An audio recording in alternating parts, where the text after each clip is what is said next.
Daniel Reed sat on the cold bench, elbows on knees, eyes locked on a cracked patch of sidewalk. His phone was buzzing in his pocket. Probably Brandon again. Or maybe another ex-colleague pretending to care. But Daniel didn't move. He'd just gotten fired. Not for failing. For burning out. Quiet quitting. Whatever they were calling it now. His boss had smiled the whole time, as if Daniel should thank him for the wake-up call. No severance, no real explanation. Just a handshake and a, "You'll bounce back." Daniel wanted to scream. Instead, he did nothing. Just sat there, watching, thinking, wishing it had all gone differently. That's when he saw Tommy. A man in a wheelchair trying to push himself up a steep hill near the park's edge. A moment later, crash. The chair tipped. Tommy went down hard. Daniel jumped up, but froze. Tommy was already dragging himself forward, face tight, breathing sharp.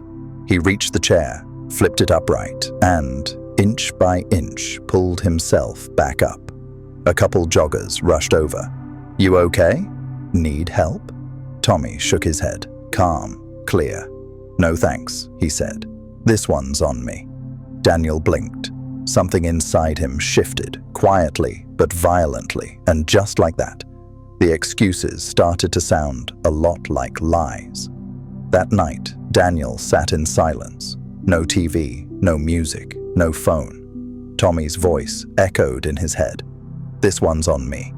He kept hearing it, over and over, and with each replay, something cracked inside him, an old pattern collapsing. He thought about all the energy he'd wasted explaining himself, trying to justify his decisions, defending his dreams, waiting for someone, anyone, to say, "Yeah, go for it." But no one ever did. And even if they had, what difference would it have made?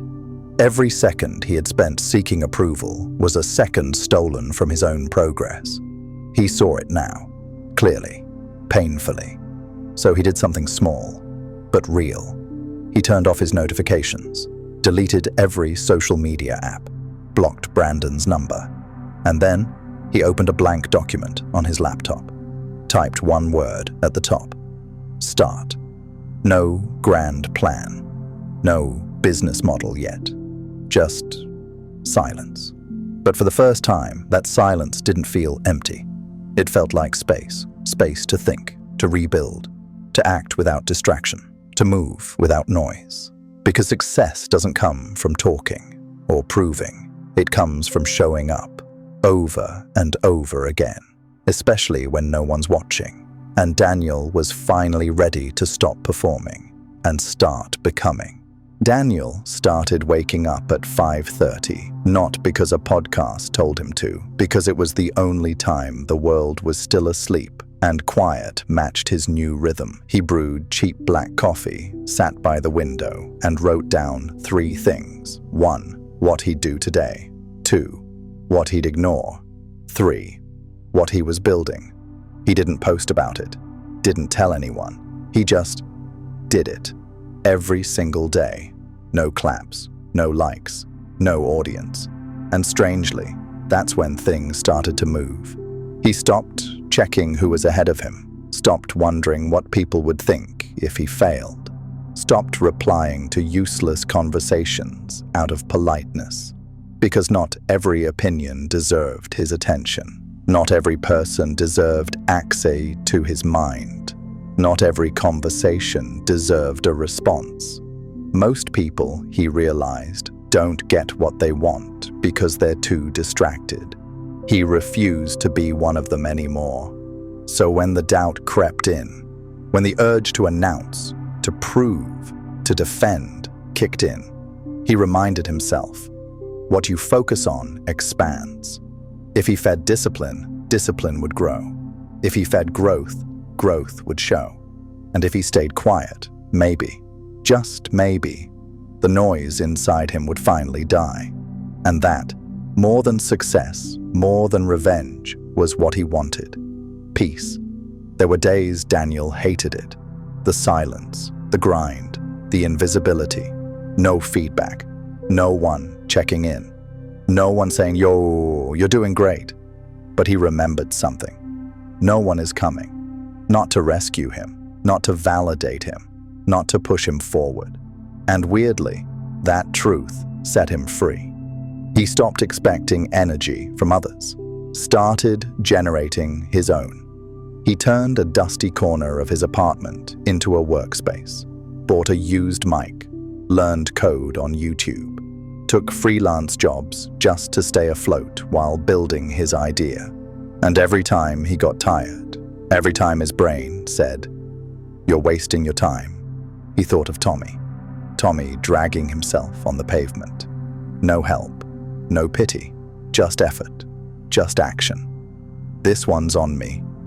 Those 4 words were now Daniel's anthem. He was no longer waiting for conditions to be perfect. He didn't need motivation. He had discipline. Because discipline means you do the thing even when no one's clapping, even when no one's looking, even when the results haven't shown up yet. Daniel understood now. Confidence doesn't come from compliments. It comes from proof. Proof that you keep showing up for you. Daniel used to scroll for hours, used to argue online, used to read every message twice, worried how he sounded. Not anymore. Now he saw distractions for what they were: thieves. Little, silent thieves that stole minutes, then hours, then entire days of progress. He wasn't going to let them win. So he became ruthless with his time. He said no more. Ignored group chats, stopped explaining himself to people who never really listened. Because every time you explain your dreams to small minds, you shrink them just a little. And Daniel was done shrinking. Instead, he built, quietly, relentlessly, repeatedly. And the results? They didn't show up right away. But underneath the surface, something was growing. Like roots under frozen ground. Invisible, but alive. He understood now what most people miss. The delay between your effort and your results is normal. It's part of the process. And so he trusted the silence, trusted the slowness, trusted the compounding power of one good decision repeated daily. It wasn't magic. It was math. Consistency plus time equals inevitable growth. And that kind of growth? It doesn't need announcement. It demands presence. A year passed. No parties, no posts. No one knew what Daniel was building until they did. One morning, Brandon texted, "Wait, is this your startup? Just saw it featured on Tech Focus. Brother WTF?" Daniel smiled, but he didn't reply. He sat in the same chair by the window. Same black coffee, same quiet. Because success doesn't need a megaphone. It needs proof. And now, he had it. People started noticing, asking, "Where have you been? How'd you pull this off?" But Daniel didn't need to explain. He'd spent enough of his life talking. Now, his results were loud enough. What they didn't see were the 5:30 a.m.s, the skipped parties, the nights he wanted to quit but didn't, the mornings he felt invisible but kept showing up. He didn't need validation because he had something better, evidence, and the silence that once felt lonely. It was now sacred.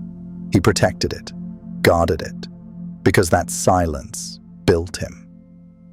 When you focus on yourself and stay silent, everything falls into place. He didn't just believe it anymore. He was living proof.